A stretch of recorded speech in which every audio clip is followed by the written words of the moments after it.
जैसे मैं बताऊं, फैमिली मैन मैक्सिको में बहुत देखी गई है, स्पेन में बहुत देखी गई है।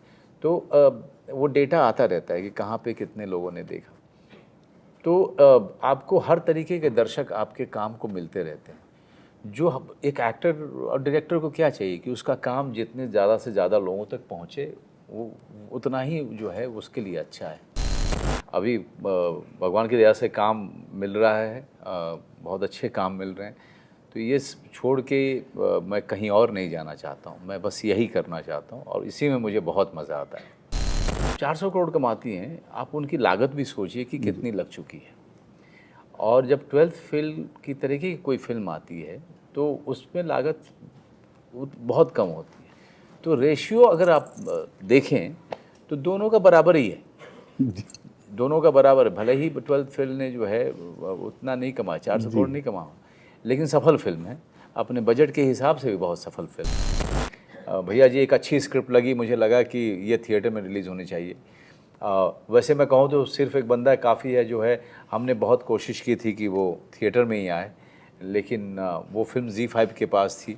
ZEE5 एक OTT प्लेटफॉर्म है और OTT प्लेटफॉर्म के पास फिल्म चली जाती तो वो थिएटर में नहीं आने देते। नमस्कार दोस्तों, नवभारत टाइम्स में आपका स्वागत है। मैं प्रशांत जैन और हमारे साथ मौजूद हैं आज हर दिल अजीज actor Manoj Vajpayee sir, Prachi ma'am और डायरेक्टर मैम। आप सबका बहुत बहुत स्वागत है। Thank you. सर, सबसे पहले तो आपको बहुत बहुत बधाई हो कि अभी तक देखा गया था कि OTT पे वेब सीरीज के सीजन 2 आते थे, लेकिन अब मूवी के भी सीजन 2 आने लगे। जी, नहीं, अच्छी बात है कि लोगों ने पहले को इतना पसंद किया ZEE5 पे, और एक तरीके से इसने इतिहास रच दिया। और उसके बाद दर्शकों की डिमांड पे जो है अबान को जो है वापस से लिखना पड़ा, दूसरा इंस्टॉलमेंट लिखना पड़ा, जो कि अपने आप में बहुत ही अच्छी बात है। मेरे ख्याल से इन्होंने खुशी खुशी ही लिखा है इसको। Yes, happily. जी जी जी। प्राची मैम, आपको भी बधाई हो कि आपने मतलब वापसी की, और मतलब ऐसी फिल्म से वापसी की कि जो जिसका सीजन 2 आया है। बिल्कुल, बहुत बहुत शुक्रिया आपका। एक एक्टर के लिए इससे बड़ी फीलिंग और कोई नहीं है, बिकॉज ये ऑडियंस के जो प्यार का, इट्स लाइक अ टेस्टिमेंट। उन्होंने बताया हमें कि उन्हें कितनी अच्छी लगी ये फिल्म। एंड OTT की खूबी भी ये है कि as the days, weeks and months pass, आपके जो नंबर्स है या कितने दर्शकों ने देखा, ये आपको उसके बाद पता चलता है। तो बस एक वीकेंड की बात नहीं है, हमारे लिए it's a long lasting, longer lived love. ये बहुत अच्छी बात है। एंड आई होप कि साइलेंस 2 भी उन्हें उतनी ही अच्छी लगे इस बार। मैम, जब साइलेंस 2 अनाउंस हुई तो फर्स्ट रिएक्शन क्या था आपका? तो जब बताया कि they want a silence 2, actually पहले सोचा नहीं था कि साइलेंस 2 होगी। तो साइलेंस ही था, साइलेंस 1 था ही नहीं वो टाइम पे, इट वाज जस्ट साइलेंस। तो जब ऑडियंस लाइक्ड इट एंड जी को लगा कि नहीं साइलेंस 2 होनी चाहिए, तो आई वाज वेरी हैप्पी, क्योंकि अच्छा है कि ये जो एक कैरेक्टर्स रेडी बने हैं तो उसको you can take it forward. तो ये जो पूरी टीम है वो वापस आएगी। और ये ऐसा एक जॉनर है मर्डर मिस्ट्री कि you can make so many instalments of it, कि एक 1 में एक केस था, अभी 2 में दूसरा केस है, if there is a third one तो ये कुछ और चीज़ लेके आएंगे। So it's always a nice thing. Manoj sir, आप OTT पे मतलब इतना अच्छा कर रहे हैं कि जैसे दिल्ली की भाषा में कहते हैं ना, फोड़ दिया। कि कभी आपका एक बंदा काफी है, वो OTT से सिनेमा पे आ गई और अब आपकी फिल्म का सीजन 2 आ रहा है। तो सर, जब ऐसी सफलता के बारे में क्या कहना चाहते हैं? नहीं, मैं काफ़ी खुशकिस्मत हूँ कि मेरे काम जो है लोगों को इतने पसंद आ रहे हैं और मेरी फिल्मों को इतना सम्मान मिल रहा है, इतना प्रेम मिल रहा है, और मेरे किरदार काफ़ी लोगों के बीच में पॉपुलर हो रहे हैं। इससे अच्छी बात क्या हो सकती है, क्योंकि अंत में दर्शक हैं जो आपके काम को आगे बढ़ाते हैं। और मैं इसका हिस्सा हूँ, साइलेंस 2 का, साइलेंस का, पूरे फ्रेंचाइजी का। तो ये मतलब जिसे कहना है कि आप जितना भी धन्यवाद कहें लोगों का उतना कम है। करेक्ट। तो सर, आपने जैसे सिनेमा पे भी इतनी लंबी पारी खेली और आपको इतना पसंद किया है, बहुत अच्छे रोल मिले सर, और अब OTT पे भी इतना अच्छा कर रहे हैं, तो आपको क्या लगता है कि जैसे मतलब OTT और भी ज़्यादा सूट कर रहा है आपको सिनेमा से भी ज़्यादा? देखिए, अभी जो सिनेमा है धीरे धीरे लोग जा रहे हैं वापस वहाँ पे। मेरी अगली फिल्म थिएटर में रिलीज़ होगी, भैया जी आने वाली है। तो लेकिन मैं चाहता हूँ कि दोनों तरफ काम करूँ, जहाँ पे अच्छा काम मिले। भैया जी एक अच्छी स्क्रिप्ट लगी, मुझे लगा कि ये थिएटर में रिलीज़ होनी चाहिए। वैसे मैं कहूँ तो सिर्फ एक बंदा काफ़ी है, जो है हमने बहुत कोशिश की थी कि वो थिएटर में ही आए, लेकिन वो फिल्म ZEE5 के पास थी। ZEE5 एक OTT प्लेटफॉर्म है, और OTT प्लेटफॉर्म के पास फिल्म चली जाती तो वो थिएटर में नहीं आने देते। तो किसी भी, अब जो तो दर्शकों का दबाव था, दर्शकों की डिमांड थी कि बंदा OTT पे आने के बाद एक सिंबॉलिक रिलीज़ हमने दिया थिएटर में, क्योंकि बहुत ज़्यादा दबाव बढ़ गया था दर्शकों की तरफ से। बट मेरा प्रयास यही रहेगा, कोशिश यही रहेगी कि दोनों तरफ, हर तरफ जो है काम करते रहें, काम अच्छा होना चाहिए, वो बहुत ज़रूरी चीज़ है। सर बॉक्स ऑफिस की बात करें तो पिछला साल बहुत ही अच्छा रहा सिनेमा के लिए, फिल्मों ने बहुत अच्छा किया, लेकिन अभी इस साल की शुरुआत थोड़ी धीमी हुई है सर, उसके मुकाबले क्या कहेंगे सर? नहीं, वो तो हद, देखिए वो तो ये सब चलता रहता है। बिज़नेस की जहाँ तक बात होती है, बिज़नेस थोड़ा 4 पैसे कम और 4 पैसे ज़्यादा, ये जब आप उसको बिज़नेस बोलते हैं तो फिर उसके लिए भी सबको तैयार रहना चाहिए। लेकिन इसका मतलब ये नहीं है कि बाकी साल बुरा जाएगा। कौन जानता है, अभी फिल्में रिलीज़ हो रही हैं, ईद पे 2 फिल्में रिलीज़ हो रही हैं, और फिल्मों की तारीफ़ ऑलरेडी हो रही है। तो मुझे यकीन है कि लोग जाकर के फिल्में देखेंगे ये, और जब भैया जी आएगी तो उस पर पूरा का पूरा पड़ोसी जो है तो पूरे थिएटर के बाहर भीड़ लगा देगा, और पहली बार लाइन देखने को मिलेगी लंबी, आधे किलोमीटर तक। तो सर जैसे एक नया ट्रेंड देखने में आ रहा है कि पहले क्या होता था कि फिल्में, मतलब मध्यम लेवल की फिल्में अच्छा करती थी, लेकिन अभी क्या हो रहा है कि फिल्में या तो सीधे ही 200-400 करोड़ रुपए कमाएंगी, या फिर वो 50 करोड़ भी नहीं कमा पाएंगी। तो क्या कुछ दर्शकों की सोच में आप बदलाव महसूस कर रहे हैं? देखिए क्या है कि फिल्में जो 400 करोड़ कमाती हैं, आप उनकी लागत भी सोचिए कि कितनी लग चुकी है। और जब 12th फिल्म की तरीके की कोई फिल्म आती है तो उसमें लागत बहुत कम होती है।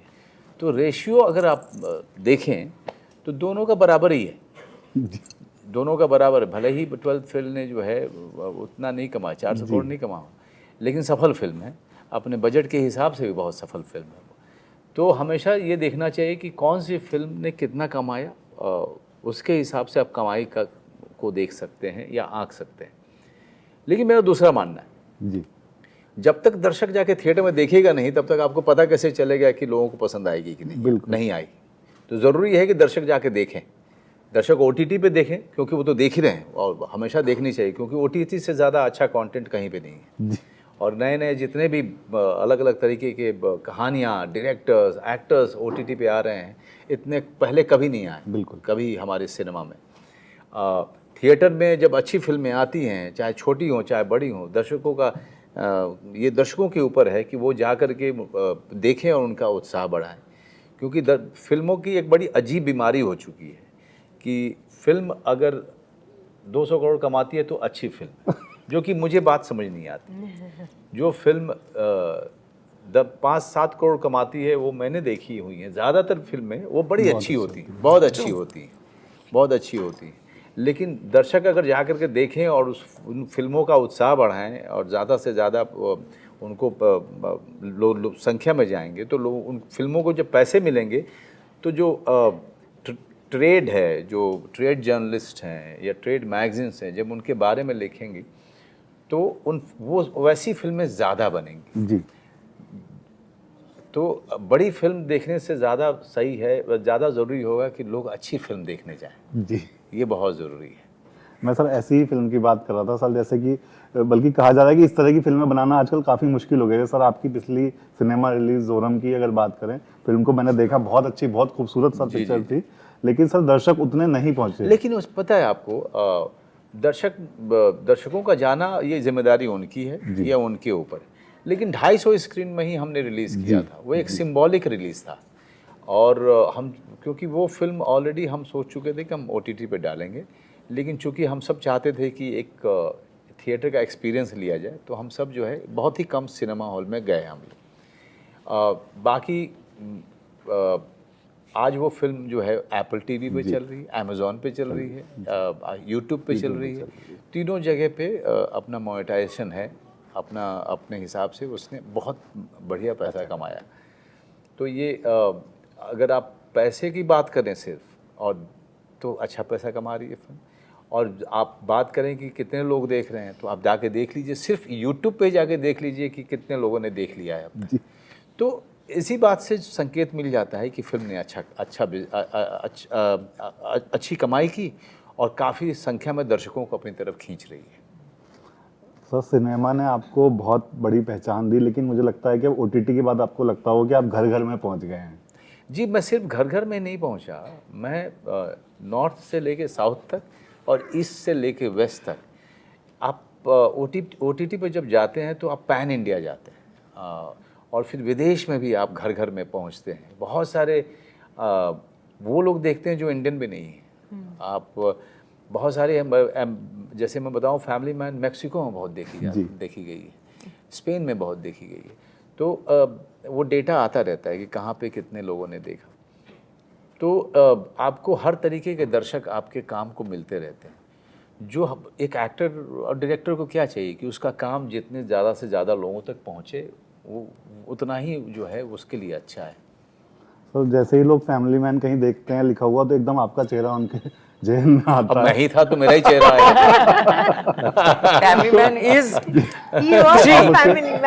श्री पर्याय बन गए सर आप उसके।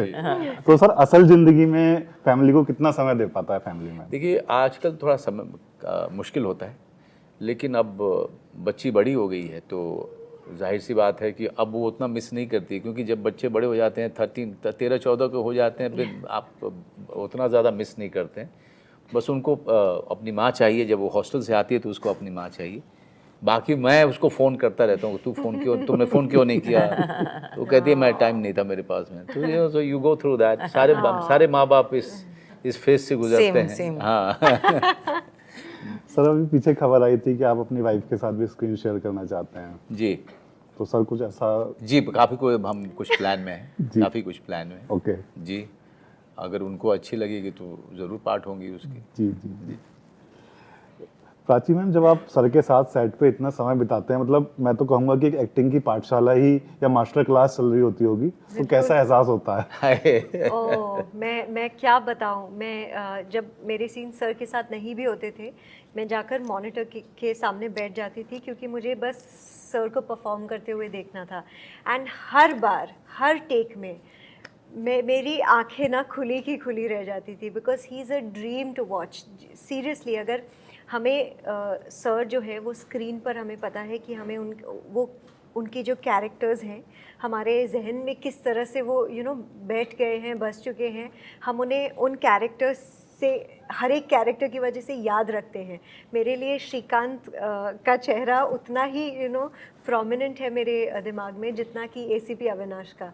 बट जब आप उन्हें इन पर्सन परफॉर्म करते हुए देखोगे, it is truly, it's a once in a lifetime experience. So मैं बहुत ब्लेस्ड हूँ कि मुझे लाइव उन्हें परफॉर्म करने का मौका मिला। Truly truly thank you ma'am. इस फिल्म में जैसे या फर्स्ट में भी, साइलेंस फर्स्ट में भी, आपका रोल मतलब एक रेगुलर हीरोइन से थोड़ा हटके है। थोड़ा नहीं, बहुत काफ़ी हटके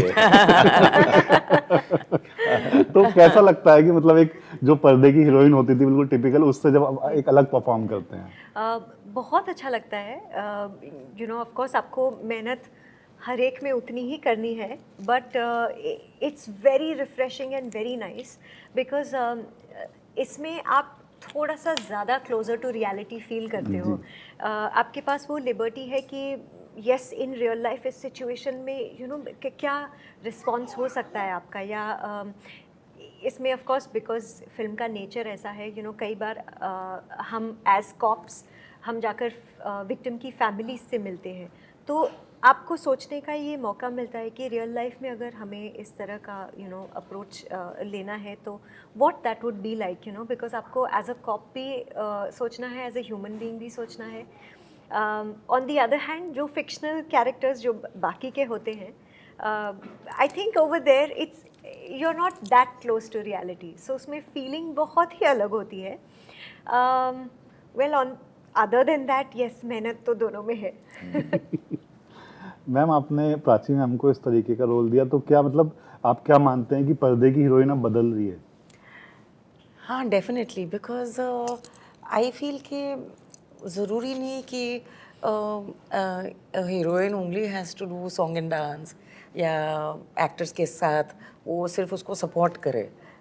आई mean that time has now passed, because somebody like Prachi जो इतनी टैलेंटेड है, वो उनका she has to have her own personality, her own एक उसका खुद का वजूद होना चाहिए, जो which is what I wanted in silence, कि ये जो कॉप्स है वो खुद इंडिविजुअल्स हैं and they very competent cops. तो I wanted her in spite of के लोग बोल रहे थे कि अरे प्राची तो कितनी प्रिटी है, कितनी डेलिकेट है, वो कॉप कैसे प्ले करेगी, बट आई वॉन्टेड कि in spite of that I wanted her to play a cop, कि जस्ट बिकॉज वो प्रिटी है इसका मतलब ये नहीं कि वो अच्छी कॉप नहीं बन सकती. तो I specifically wanted that. No limitations on No OTT, limitations. that's the beauty. Yeah. इसलिए उसको फर्स्ट इनफैक्ट साइलेंस वन में उनके जो कपड़े भी दिए थे ना, मैंने उसको फेमिनाइन कपड़े दिए थे, लाइक पिंक्स दिए थे, कि ज़रूरी कि कॉप्स हमेशा ऐसा लगे कि मैं अब भी मारूंगा तुझे. तो I wanted her to be sweet and pretty, because if she is sweet and pretty वो अच्छा है ना. तो दैट डजंट टेक अवे कि वो कॉप बुरी होगी. Cop she is very competent. Sir आपकी फिल्म राजनीति को आज भी ओटीटी पे बहुत पसंद किया था, लोग देखते हैं. तो सर अभी देश में लोकसभा चुनाव चल रहे हैं और तमाम एक्टर लोग राजनीति में किस्मत आजमा रहे हैं, तो सर आपको भी कभी कोई ऐसा ऑफर मिला? नहीं, मिलते रहे हैं, कई साल से मिलते रहते हैं, लेकिन मुझे यहाँ तक पहुँचने में कई साल लग गए. अब सब छोड़ छाड़ करके मैं ऐसी जगह जाऊँ जहाँ कि पता ही नहीं है कि वो क्या है. तो वहाँ पे जाने की इच्छा भी नहीं है, कभी कोई एम्बिशन भी नहीं रहा है मेरा. अभी भगवान की दया से काम मिल रहा है, बहुत अच्छे काम मिल रहे हैं, तो ये छोड़ के मैं कहीं और नहीं जाना चाहता हूँ. मैं बस यही करना चाहता हूँ और इसी में मुझे बहुत मज़ा आता है. सर जैसे हर एक इंसान की लाइफ में एक मोमेंट ऐसा आता है जो उसे कहता है टर्निंग पॉइंट है, तो क्या सर ये ओटीटी पे जब आपको मौका मिलना शुरू हुआ तो उसे आप कुछ इस तरह का ही पॉइंट मानते हैं? टर्निंग पॉइंट तो सत्या था जी. हाँ, टर्निंग पॉइंट का जो सही मायने हैं जी, वो सत्या ही था, क्योंकि ओटीटी जो है वो टर्निंग पॉइंट हमारे पूरी दुनिया के लिए रहा है, इन टर्म्स ऑफ मीडियम जी, जिसे कहें.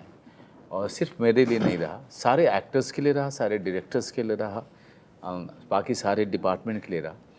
और जो टर्निंग पॉइंट मेरे जीवन का था वो सत्या ही था, जिसने मुझे एक करियर दिया, जिसने मुझे एक नाम दिया, एक शोहरत दी, एक मुझे मेरा जो वजूद है एक एक्टर के तौर पे वो दिया उसने. सर करियर के 3 दशक में आपने एक से बढ़ के एक रोल किए सर, सिनेमा से लेके ओटीटी तक पर. तो सर क्या मन में कोई ऐसी इच्छा है कि भाई इस तरीके का रोल अभी मुझे करना बाकी है? वो पता नहीं चल पाता है. वो जब तक कोई चीज़ सामने नहीं आती है तब तक पता नहीं चल पाता है कि हाँ ये वाला करना है, मुझे ये वाला करना था. अभी जब सिर्फ एक बंदा काफ़ी है मेरे सामने आया तो मुझे अरे यार मैंने इस तरह का किरदार तो किया ही नहीं है, चलो इसको करते हैं, बहुत ही कमाल लग रही है ये स्क्रिप्ट, ये कहानी. तो हमने उसको किया. जब सामने कोई चीज़ आती है तब पता चल पाता है कि अरे यार ये करना था. बहुत बहुत धन्यवाद सर हम लोगों से बात करने के लिए. जी शुक्रिया. शुक्रिया मैम. शुक्रिया. Thank you.